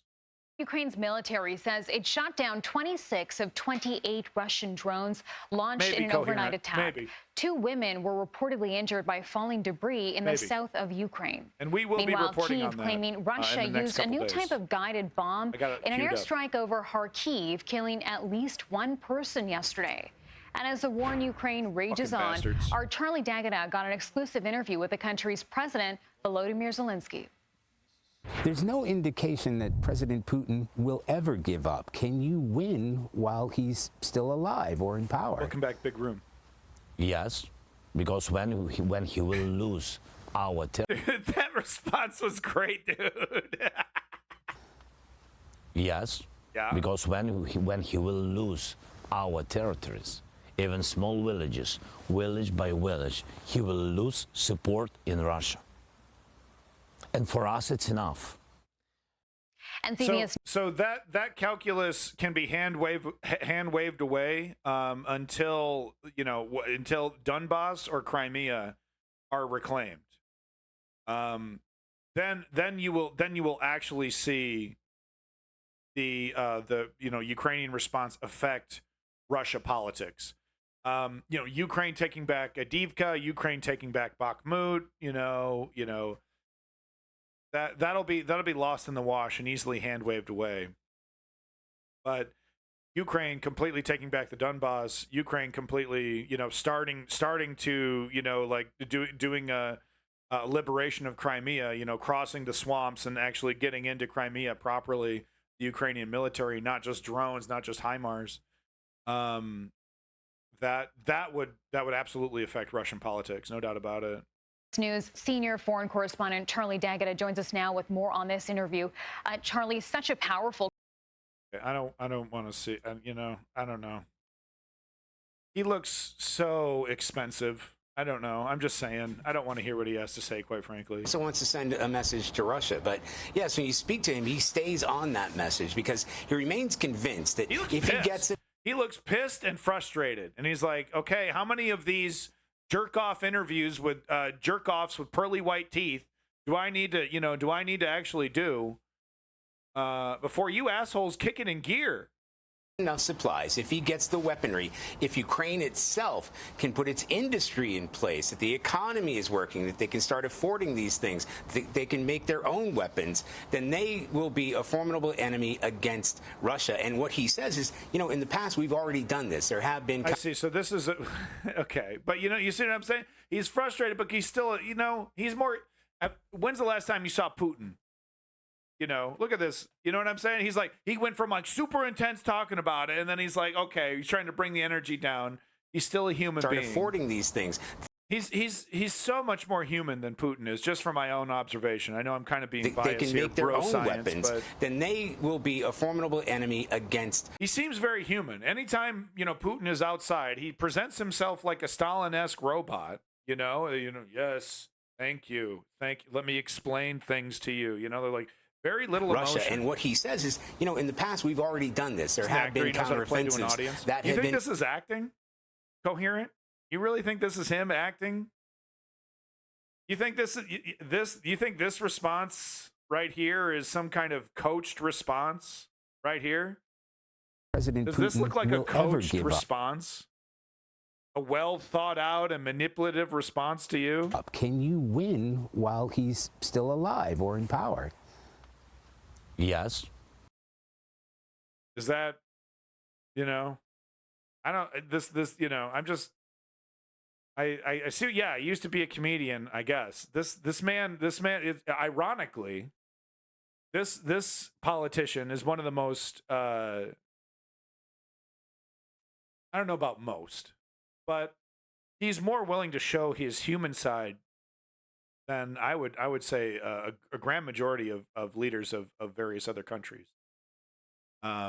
Maybe that's just because of the vulnerable position that his country is in, though. But yeah, I mean, look, he's still a politician, especially a politician connected, you know, that had to navigate through the extremely corrupt Ukrainian political system that was poisoned by the Russian government, you know. So there's, yeah, all right, you know. And what he says is, you know, in the past, I'm not trying to suck his dick, is what I'm trying to. I'm trying to be nuanced and not try to suck his dick here, right? But I'm just trying to give him credit for being more human than your average Joe in his position. Already done this. There have been counteroffensives that have been very successful in pushing Russian forces back, and he believes that can happen again. However, the reality on the ground tells a much different story. You know, Bakhmut has fallen, Avdiivka has fallen, villages around there have fallen. We've gone to a place we were hoping to meet him on the front lines. We couldn't do that because it was too dangerous and unpredictable for him and his team, naturally. So he's facing a very difficult time, which is why he's reaching out to the United States for more support. Yeah, okay. All right. I wanted to show this next clip here. I didn't actually watch it because I'm a very good journalist. So I'm not sure if this is valuable or not. But I wanted to see if this person was actually going to give us some real information to defend the statement here, saying Ukraine's defenses are thin. So why is Russia not winning? It's my understanding that, you know, in the cases of like Bakhmut and Avdiivka, while sacrifices were being made to hold those positions as long as humanly possible, strategically possible, I guess, very strong trench lines were built, you know, that prevented a further expansion of Russia after their occupation was complete of those areas. So Ukrainians' defenses are thin. Are they just talking about the ammo shortage? Because last time I checked, they're building like really deep, reinforced, strong trenches all over the place, you know, kind of similar to what Russia is doing. Pop quiz. Which of the following is the odd one out? Annoyingly superior cartoon hound Snoopy? Okay, I'm good, dog. I'm good. I'm actually good. If you want to watch this bullshit, you go ahead and click on that. I'm sorry I wasted your time. Let's go ahead and get to our final video of the day. Our good friends over there at Reporting from Ukraine going to give us a map update so we get a frontline, we get some of that frontline information about what the hell is actually happening here. Snoop canceled. Yeah, you open up with the fucking snapping and clicking and the goddamn millennial ukulele and you start talking about motherfucking Snoopy from the goddamn Peanuts. I'm out. All right, so here we go from 1 day ago. Phenomenal job. Ukrainians incinerate all Russian reinforcement. Today there are... Link to that Telegraph clip. I wanted a real report, not a puff piece. Some people need a puff piece. Coherent screams, right? Like, you know, hey, look, as political activists, we have to understand that we're changing the minds of normies. So we have to deliver messages that normies can understand. And and we need normies to be on the side of Ukraine. I love Snoopy. Snoopy's great. It's a really fun PlayStation 2 game where you get to fly around as Snoopy. It's great. It's called The Red Baron. Buy it today. I love Snoopy. He's awesome. I'm talking about Ukraine. You know, like I'm trying to be, you know, but that's me. That's like, you know, Mr. Political Head here. I can't, you know, brains are sputtering today, but you know what I mean? Normies need a millennial ukulele and a happy snappy and Snoopy comparisons. They need that. They need it. Okay? Look, if you got a 5-year-old that needs to take his medicine, no one's going to judge you if you mix in a little honey and sugar with that medicine, right?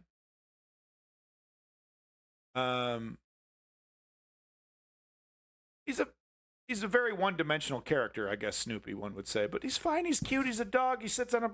Come on, we're gonna. There's. Leave Snoopy alone. Welcome back, Trailhead. Today there are a lot of updates from the Liman direction. Is like Lucy. Here, Russians have been continuously assaulting Ukrainian positions in an attempt to reach the Ukrainian settlements along the Zherebets River. The main goal of the Russians is to take control of the Ukrainian city and logistics hub of Lyman. However, as Russians came to realize, this would be far more difficult than expected, as they first have to cross the heavily defended Zherebets River, over which Ukrainians have established a strong logistics network that allows them to fend off most Russian assaults. Furthermore, Russian... They haven't been sitting on their hands. You know, they haven't been just like, waiting for, standing out in the open, waiting for Uncle Sam to drop an ammo drop on them. They've been changing strategy. Assaults that threaten to overwhelm Ukrainian defenders are then quickly counterattacked by quick reaction forces or Ukrainian soldiers from the forest, making it an intense but even battle. That's a juicy fucking As target. You may remember, the last Russian mechanized assault waves ended in complete disaster for the Russians. They did not manage to come even close to the settlements and were completely destroyed already on the approach. Was that in the an footage attempt that we to saw adapt recently? their strategy to the current situation, Russian forces now use their armor to transport infantry as close to the forest as possible and drop the infantry off, who then carry out the assault themselves while the armored vehicle quickly retreats. These infantry groups then move through the tree lines and take up concealed positions in the forest in an attempt to accumulate. And we see this in the video, them just kamikazing, as many troops as possible on top of these APCs and filled, inside the APC as well, trying to get up there, and then they disembark as quickly as possible, trying to take and hold positions. Garfield's my boy. I like Garfield. Used to read a lot of Garfield comics when I was a kid. World War I stalemate on the front lines now, I think. There's a lot of really crazy similarities, right? And it's not like it's because of technology. It's so interesting, right? Because it has nothing to do with our advanced technology, clashing and like civilizations coming to a head, and we just can't kill each other because we just can't find a way to get, advantage over one or the other. It's got nothing to do with that. It's got everything to do with fucking wimpy ass geopolitics. A bunch of fucking leaders from a bunch of fucking countries wringing their hands and worried about, this and that. It's a failure of leadership. The tree lines and take up concealed positions in the forest One should in an be attempt to careful accumulate with war. forces to launch large-scale infantry assaults. Right. Okay, I understand the trepidation. I get the caution. I get the carefulness. Okay? But I've said it before. We're standing there with our pants down, dick halfway in. What are we talking about escalation? What are we talking about escalation? You know what I mean? Oh yeah, it was all good. It was all good until the U.S. relieved the Ukrainian troops at the north. Oh, and then Putin started dropping the nukes. It was too much. I don't buy it. However, for such assaults to have any chance Political of success without armored support, Russians need to rely on intensive artillery bombardments to undermine Ukrainian positions and prepare for the assaults. Unfortunately for Russians, Ukrainians understood the Russian predicament and decided to take immediate preemptive action. I like geologistics. They used FPV drones and precision artillery to perform counter-battery fire on Russians when they opened fire on Ukrainian positions. Geolocated footage also shows that the Ukrainian 45th Artillery Brigade successfully destroyed a Russian heavy mortar Tulip, 2 D-20 howitzers, and 2 D-30 howitzers, all in one operation.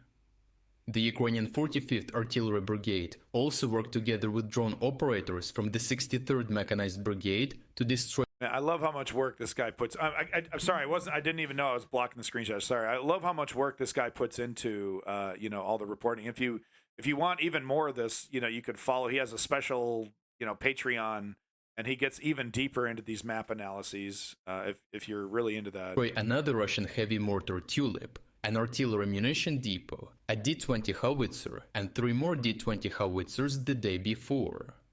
The Ukrainian 63rd Brigade... I'm really happy we have a schizophrenic in the chat. It's so much fun.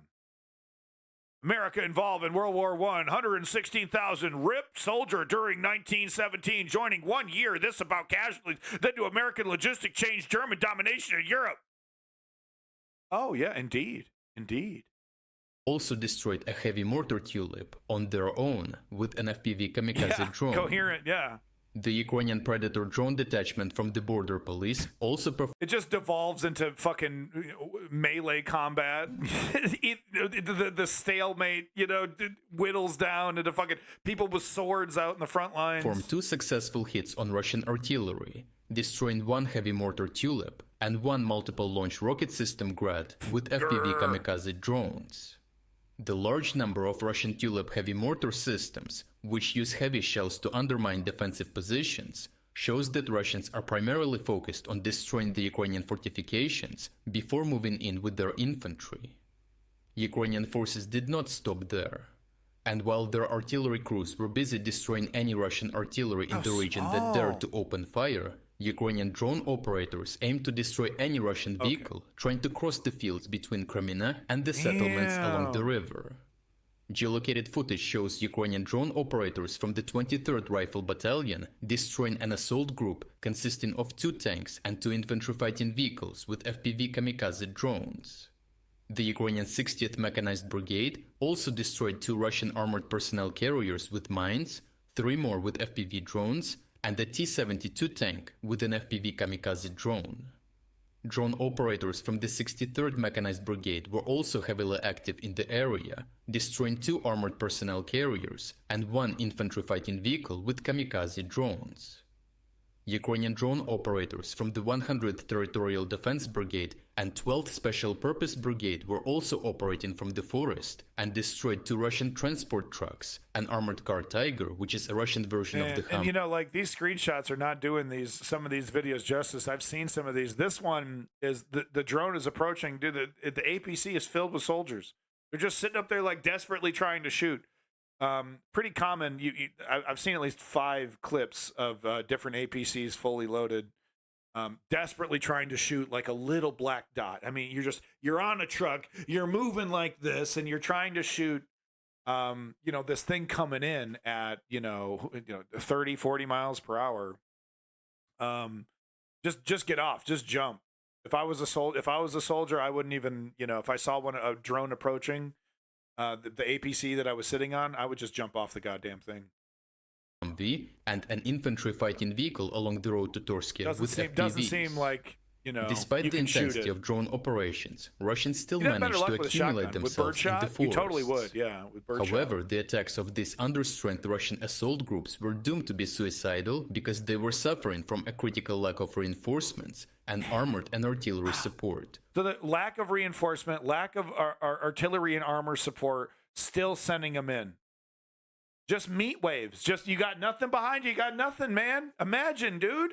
While Ukrainians counterattacked them with their own infantry fighting vehicles, artillery, and drone-dropped munitions. We'll try it again. Eventually, after 3 weeks of heavy fighting in the area and enormous Russian casualties, Russian forces barely managed... it does work. See?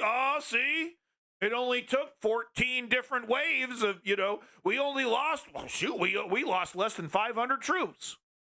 This is great progress. It's unbelievable, man. It's unbelievable that the Russian people.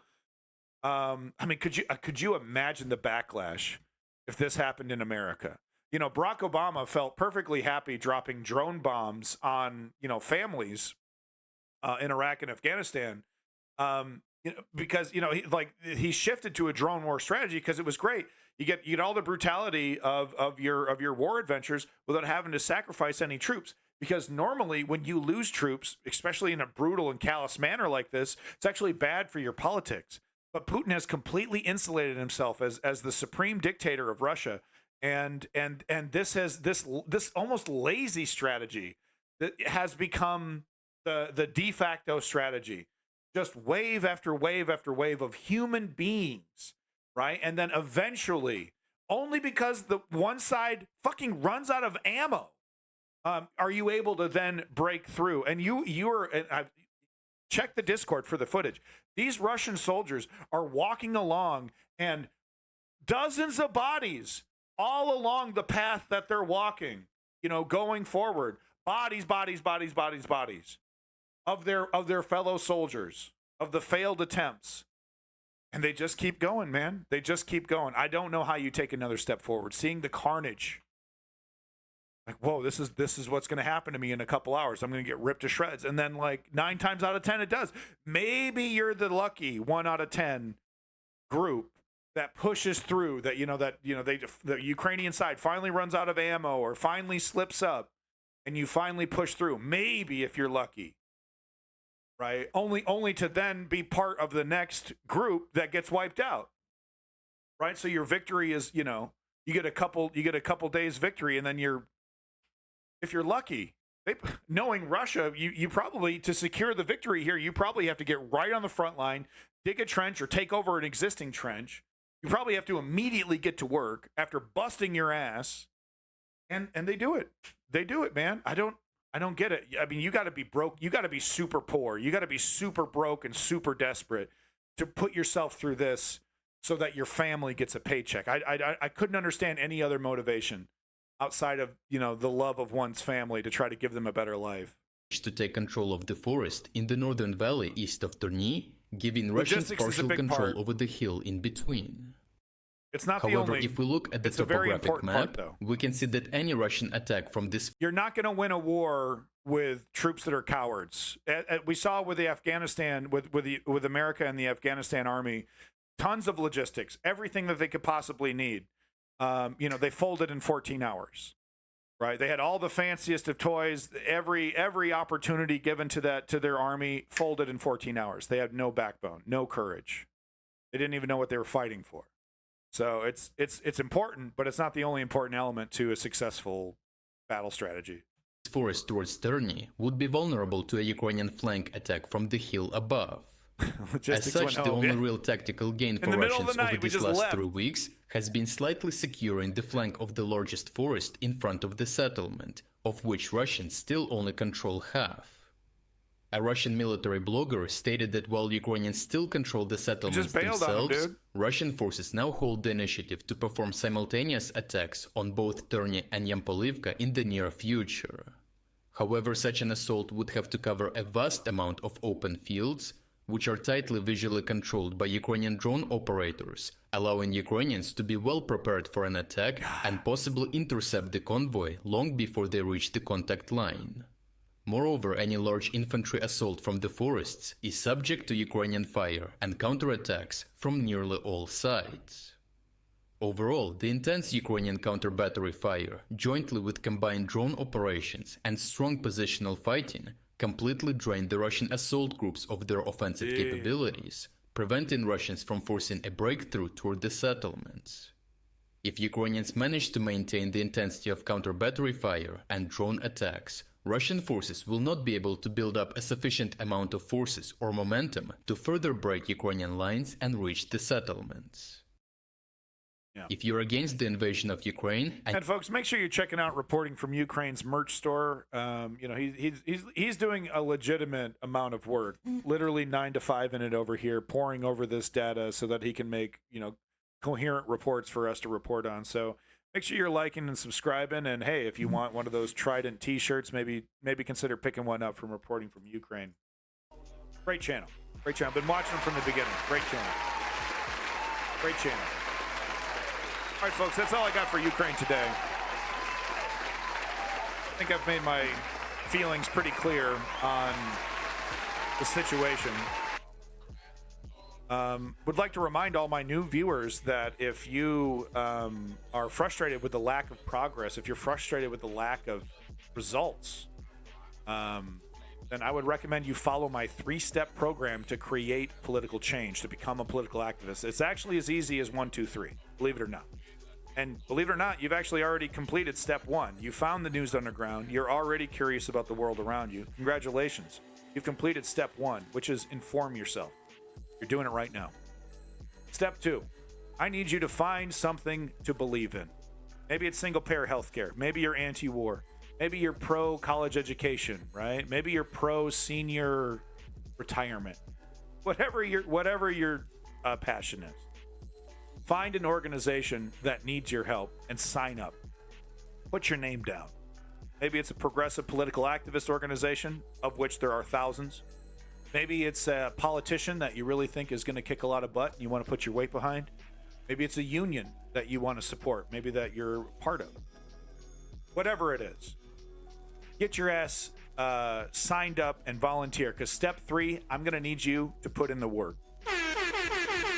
That asshole whose name I couldn't remember earlier, Charlie Kirk, every single day of his life, 9 to 5 or even longer, he has dedicated his life, along with Steve Bannon and hundreds of others, to reducing our democracy, to diminishing our liberty, to installing a dictator. This is a 9 to 5 job for them.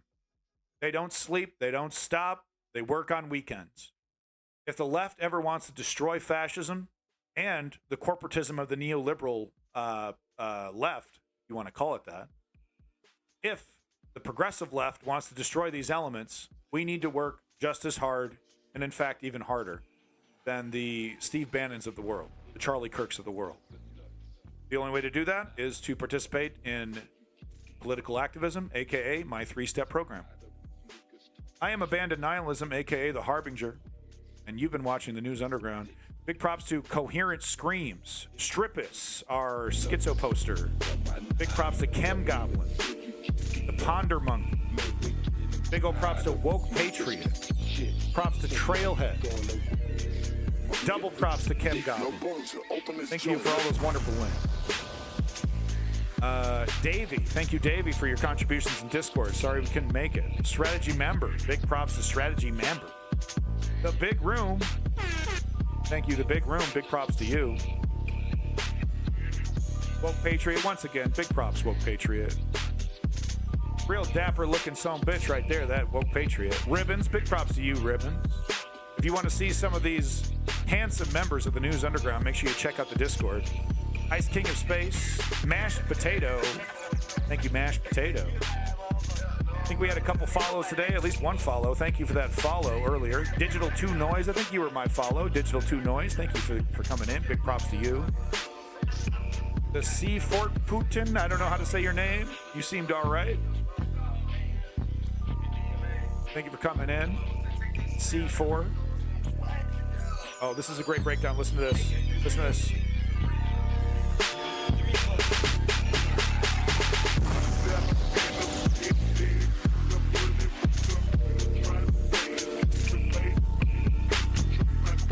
It's that Bunch of Sparks Free Falling with Loke Player. It's the sound of the underground, folks. Make sure you're liking and subscribing to this wonderful underground music. You know, buy their cassette tapes that they sell for some reason. Means the captain. I'm gonna call him C4 because that's cool. Peace in that motherfucking Middle East and glory to the Ukrainian democracy. Motherfuck you, Putin. Put me on your little list, bitch. Peace out.